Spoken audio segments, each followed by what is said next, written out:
발맡에 나가 계시는 못할망정 발목을 잡고 있는 게 너무 안타까워요. 앞뒤가 안 맞고 문제에 대해서 국민들의 80% 가까이가 이렇게 걱정을 하신다는 거는 그럼 그 국민 80%는 뭐 매국노입니까? 민주당을 지키겠다. 이게 뭔 뜻이지? 독소리 납니다. 자, 지금 보면은 정청래 관련해서 이제 여걸 3, 뭐 김보미, 김남희, 탁월, 서미화 이렇게 했더니 댓글에 뭐 김보미 관련해 가지고 뭐 좀 뭐 친문이다 뭐 이런 식으로 막 많이 나오는데요. 그래도 소개해 드릴래요, 저는. 그 발언이 시원하고 네. 좋잖아요. 그게 뭐가 중요합니까? 아니 그러니까 그런 걸 얘기하는 사람들 그러니까 공격은 받아도 그걸 가지고 똑같이 되갚아주겠다고는 하지 말아야죠. 그러니까요. 자, 김보미 전 의장. 하는 거 보면 우리 민주당이 진짜 과거에 목매고 있어요. 지금 뭐가 중요한지 모르고 있다고 생각을 해요. 아니, 대통령이 그 미래 의제들을 향해 앞서 나가고 있는데 발맡에 나가 계시는 못할망정 발목을 잡고 있는 게 너무 안타까워요. 저는 호남인으로서 이건 호남 반도체. 어떻게 보면 저희 호남은 정말 호남인으로서 그 소외와 차별은 이루 말로 표현할 수가 없어요. 예. 당사자가 아니면 또 알 수가 없고요. 예. 취직하라면 본적도 바꿔야 되니까요. 아 취직을 네. 하려면 그 본적 정도로 소외를 바꿔야 한다. 받았다. 네. 거의 뭐 백제시대 건국 이래 최대의 압도적 성장의 기회가 이번에 처음 온 거예요. 최대. 이 호남에 지금까지 그런 적이 없었습니다. 역대 정부에서도 이런 역대급 기회가 왔는데 근데 이번에 정치권에서 이렇게 싸워가지고 이 지방선거 하듯이 그대로 해가지고 총선 때 폭망해요. 그럼 정권 재창출 안 되면 저희 호남 반도체 이제 저희 호남은 어쩝니까? 다 망하는 거예요. 그럼 삶이 없습니다. 그러니까 이게 저는 그냥 정치적인 게 아니에요. 삶이 달려 있어서 이렇게 출마한 게 있습니다. 네. 되게 사이다더라고 이분. 네. 거침이 없죠. 네. 거침없이 김보미. 또 짧은 영상 하나 더 있는데. 좀 이런 분들이 좀 많았으면 좋겠어요. 이게 가능한 질문인지 모르겠는데 실례지만 혹시 단일화를 할 생각도 있으세요? 그런 것들은 저는 제가 지금 생각했을 때 저랑 단일화 하실 분 있으실까요? 물어봐 주세요. 물어봐 주십시오. 위험성까지 있어서. 당대표로 이분은 최고가 아니라 당대표로 지금 그쵸. 나와 있거든. 컷오프가 안 되고 본선을 가야 된다. 그리고 지금 당장 내일 모레인데 아무것도 안 알려줬는데 돈 내자마자 잘려요. 네, 재밌습니다. 여하튼 반갑고요. 그다음에 김남희 셉니다. 정청래, 작심, 탁월. 보안수사권을 일종의 정치적 도구로 활용하려고 하는 정청래 작심 비판한 김남희 의원. 이 정청래 대표님의 문제가 뭐냐면 닥치고 국물도 남김없이 폐지한다고 얘기하셨잖아요. 그래서 부작용이 발생하면 어떡할 거냐고 물어봤더니 사실 확인권, 검사가 사실 확인하고 피해자 면담하면 된다 이런 얘기를 했단 말이에요. 사실 확인권이 그게 보안사건. 보안수사권이잖아. 근데 사실 확인이랑 피해자 면담이 바로 수사입니다. 그래서 자기가 보안수사는 절대 국물도 남기면 안 된다고 하면서 부작용이 나타나면 어떡할 거냐고 하니까 보안수사하면 된다라고 말씀을 하신 거예요. 근데 앞뒤가 안 맞고 이 문제에 대해서 국민들의 80% 가까이가 이렇게 걱정을 하신다는 거는 그럼 그 국민 80%는 뭐 매국노입니까? 그럼 말이 안 되잖아요. 국민들의 80%의 목소리에 공감을 하고 경청을 해주는 그런 의원들에 대해서 오히려 격려를 하고 같이 소통을 해나가야지 보안수사권 폐지가 마치 절대적 진리고 건드리면 안 되는 신성 불가침의 영역인 것처럼 얘기를 하고 본인이 이걸 통해 가지고 강성 당원들에게 소구하고자 하는 그런 이쪽의 도구로 이용을 하시는데 그것은 굉장히 정치인으로서 부적절한 행위가 아닌가. 네, 그렇게 개운하네요. 지금 뭐 댓글이 뜨겁습니다. 자, 근데 이렇게 제가 차마 읽어드리지 않을게요. 여러분들 보시고 스스로 판단하시면 될 것 같습니다. 저는 정치인들이 특정 상황에 어떤 역할을 하는가에 우리가 좀 주목하는 것이 좀 더 실용적이지 않을까 생각을 하는데 탁월, 서미화 한번 들어보시죠. 요거 최민희부터 봐야겠다. 서미화, 최민희와 승부할 수 있을까? 라이브로 봤을 때는 네. 친청계 최민희 의원 뭐 이렇게 최대 경쟁자로 보입니까? 나는 별로 무섭진 않습니다. 네. 제가 표정이 안 보이잖아. 사람 표정. 그러니까 이거 자기의 어떤 그런 신체적 상황을 가지고 농담을 하시네요. 놀랍습니다. 제가 표정이 안 보이잖아. 사람 표정. 그러니까 어차피 내 할 바니다. 네. 그러니까 아, 별로 이거 이렇게 걱정하신다. 소신껏 네. 하거든요. 그래서 이재명 정부 성공을 위해 뒷받침할 사람 여성 한목이 있는데 우리 최민희 의원님은 이제 대의 정치를 하면서 출마편을 보니까 민주당을 지키겠다. 또 정청래 중요한 말씀을 하셔요. 네. 지금부터. 자, 민주당을 지키겠다. 의리 뭐 이따위 얘기하는데 출마 편을 보니까 민주당을 지키겠다. 또 정청래 대표는 이재명을 지키겠다. 뭐 이렇게들 말씀을 맞아요. 하시더라고요. 근데 도대체가 민주당을 지키겠다. 이게 뭔 뜻이지? 저는 이제 지금은 이 정청래 분들, 친청분들이 말씀하시면 한 번 생각을 더 하게 돼요. 아, 이거 다수의 뭔 정청래들이. 뜻일까?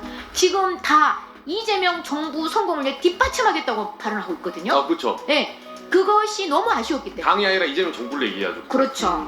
민주당이 집권 여당이면 그것을 앞세워서 이재명 정부 성공이 민주당의 성공이잖아요. 그렇죠. 그리고 지금은요, 이재명 정부 성공이 민주당의 성공뿐만 아니라 대한민국의 성공을 그렇지. 결정하고 있는 이 한강기를 지금 우리가 맞이하고 있는 골든 타임이에요. 근데 민주당이 얼마나 속도전 있게 이재명 정부를 뒷받쳐야 되는데 민주당을 지키겠다고? 무슨 뜻이지?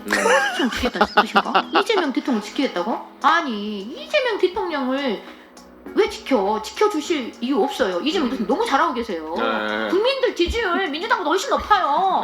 잘 짚으셨네. 이재명 정부를 지키겠다고 하실 게 아니라 뒷받침해서 속도 있게 이재명 정부 선거, 이재명 정부의 국정과제 5구 3대 메가 프로젝트 이게 맞죠 이게? 그거 그치. 3년 이내에 성과 내가지고 뒷받침이 집권 맞죠. 집착을 해야 될 문제가 있는 거죠 우리는. 그러면 그게 집권 지키는 정당이. 거예요, 사실상. 그렇죠. 그게 지키는 거지.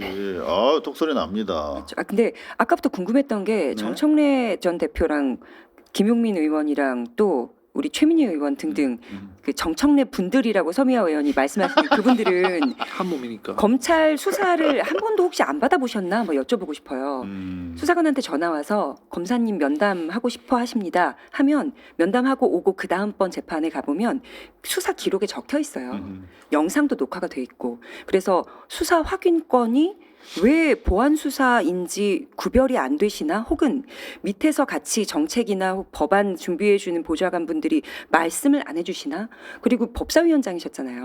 그러면 그 개략적인 내용들에 대해서는 알고 계셔야 되는데 왜 일부러 이러시는 건지 혹은 정말 몰라서 이렇게 하시는 건지 누구보다 공부 열심히 하고 헌법책 끼고 다니고 법률책 끼고 다니고 하시는 분인 거 봤단 말이에요. 근데 이럴 때에는 이유가 있을 것 같아요. 근데 글쎄요, 저는 사실은 뭐 평생 기자질밖에 해본 게 없어요. 31년째.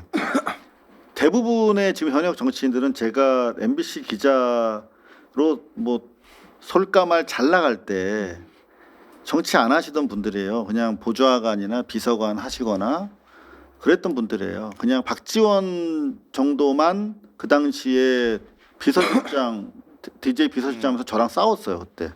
그리고 제가 저 때문에 한번 그 감옥도 가신 적이 있어요. 솔직히 말하면 나랑 안 좋지. 그래서 한번 이제 만나서 고생하셨습니다 이렇게 얘기도 하고 그랬어요. 근데 정말 공통적으로 보이는 게 딱 국회의원 배지 달고 한 1년, 2년 지나면 사람들이 딱 변하더라고. 거의 안 변하는 사람은 거의 좀 못 봤어요. 30년 동안 정말 제가 뭐 이런저런 도움을 많이 준 분들이 있어요. 그때 당시만 해도 MBC 기자가 흔치 않은 사람들이었으니까. 그런데 국회의원 되면 다 변해. 그리고 실제로 지금 뭐 당장 김용민 의원도 옛날 우리 진짜 인권 변호사 하던 시절이랑 좀 달라. 많이 달라졌어요. 많이 뭐 다 그래요. 그리고 제가 알던 정청래도 그 정청래가 아니야 이제는. 그러니까 이 헌법기관으로서 특권과 특혜, 권력을 향유하면서 그냥 뭐 경찰 뭐 소위 뭐 본청의 국장이나 이런 사람들 오라가 말을 할 수 있는 사람이 되면 우리처럼 일반인들이 수사 공권력 앞에서 당혹스럽고 긴장하고 힘들어하는 그런 처지를 이해 못해요. 그러니까 저딴 헛소리를 하는 거야. 무슨 뭐 보안 뭐 확인권, 수사 확인권. 면담했는데 수사 기록 안 남기면 그거 지난번에 울산지검 사건 되는 겁니다. 그 어차피 통과가 안 될 거라고 제가 말씀을 드렸는데 그 저는 그 대통령 있잖아요. 대통령 국민의힘에서 별명이 그런 거잖아요. 뭐 표 뽑는 기계, 뭐 괴물, 뭐 정치 천재 뭐 이런 얘기 막 하잖아요. 그만큼 여론에 대해서 예민한 분이고 여론을 잘 다루세요. 제가 무슨 말씀을 드리려고 하냐면 대통령께서 자포자기하고 국회로 넘겼다 이렇게 생각하시잖아요, 다들. 저는 그렇게 생각 안 하거든요. 저는 그 대통령께서 자주 하시는 말씀이 정치는 사실 정치인이 하는 것 같아도 국민이 한다 이런 말씀 하시잖아요. 이게 사실 법사위원들 청와대로 불러서 달래도 보고 언러도 보고 했는데 안 되니까 일부러 저 삼남매 저거를 대중들 앞에 전시해서 여론의 힘으로 도도히 이 보안 수사권을 유지하기 위한 아주 냉막한 정무 판단으로 공을 넘겼다고 생각해요. 그래서 어제 유시민 작가님께서 뭐 정치는 국민이 하는 겁니다. 뭐 보안 수사권 목소리 내주십시오 할 때 제가 빵 터졌어요. 그거 이미 선제적으로 대통령이 했다고 생각하거든요. 그래서 이미 예봉이 꺾였어요. 살짝만 저는 좀 첨언을 하자면 대통령이 무언가 의도했다기보다는 바로 가장 최고로 대통령이 존중하고 숭배하는 국민들 집단 지성의 판단이 작동하도록 맞습니다. 기회를 준 것이다 이렇게 저는 보고 실제로 저도 청와대 취재하면서 많이 느꼈거든요. 당장 수기 과정을 통해서 풀기 어려운 사안들이 있어. 그게 이제 민주당과의 관계야. 원래는 그게 수기가 잘 통해야 되는데 그게 안 되니까 이제 이 위원회 같은 경우는 이렇게 넘어간 것으로 보이고 대표적인 게 말레이시아 그 대량 마약 밀발춘 유약 사건이 있었잖아요. 백혜령? 네, 백혜령 경정대 동부지검의 이문정 검사. 이문정 그 사건 같은 경우도 정리가 안 되는 거야. 수기 자체가 불가능해. 그래서 오케이 그럼 둘이 해봐라고 던지는 식으로 사실 그리고 이제 국민들께서 판단해 보세요. 라는 식인데 이번에도 대통령께서 저는 국민을 믿고 그렇게 진행을 국민적 수기 과정을 진행하고 있다. 근데 원래 한결같이 일관성 있는 태도예요. 대통령은 부동산 문제도 그랬죠. 다주택 문제도 했죠. 그러니까 망국적인 대토론회도 또 준비하고 계시고. 그럼요. 다 준비를 하고 이것으로 내 지지율이 떨어지거나 이걸로 총선에 영향이 있거나 이걸로 지선에 영향이 있어도 해야 될 건 해야 돼라고 정면 돌파하는 스타일이기 때문에 저는 뭐 의도 있게 하진 않았지만 원래 이재명의 스타일은 이러하다를 보여주신 것 같아요. 네. 그거를 간섭한다고 개입한다고 이해를 하잖아요. 저쪽에서는. 그러니까 정청래 전 대표나 유시민 작가나 이런 사람들은 그걸 의심하는 거거든요. 지금. 그러니까 대통령이 정치 행위를 하지 말라는 얘기죠. 한마디로 얘기하면. 대통령은 입 닫고 가만히 있으라는 얘기거든요. 자, 우리가 알아서 할 테니. 연합인포맥스. F4 회의 오늘 오후 열릴 듯 삼전닉스 레버리지 보완책 발표. 이것도 원래 당에서 이거 선제적으로 이런 거 공청회 하고 뭐 해야 되는 거 아니에요? 그 대통령이 반응성 있게 이게 인터넷에 올라오는 여러 가지 그런 여론들 취합해가지고 전격적으로 이렇게 문제를 검토하도록 하는 모습. 그러니까 결국은 그래서 대통령이 좀 너무 외롭다라고 하는 거죠. 모든 거 자기네 일을 안 하고 계속 지금 대통령이 모든 걸 다 챙기게 만들어 버리니까 말이죠. 그러면서 좋은 거 칭찬받을 거는 대통령이 다 한다고 얘기를 하니까 그게 받아들이기 힘든 거예요. 지지층 비롯해서 국민들이 듣기에는요. 유시민 작가의 발언을. 실제로 대통령이 다 뒤집어 쓰고 있거든요. 지금 전혀 반대되는 이야기가 좀 나오고 있는 것이죠. 이게 사회부 기사인데 이거는 정말 그냥 못 넘기겠네. MBC 충북. 국민의힘 청주시 의원 전격 압수수색, 아동 성매매, 성착취 제작 혐의. 어제까지는 내란당 이 표시를 안 달더라고 기사에. 그런데 이제 오늘 내란당 표시를 달기 시작했는데 이 와중에 또 이준석 국힘의 시의원 여중생 성매매 사건 언제 알았냐 안 묻겠다.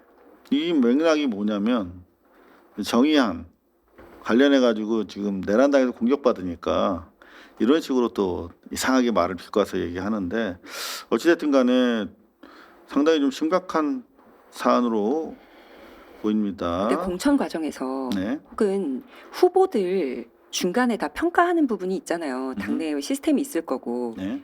몰랐다는 것 말도 안 되고요.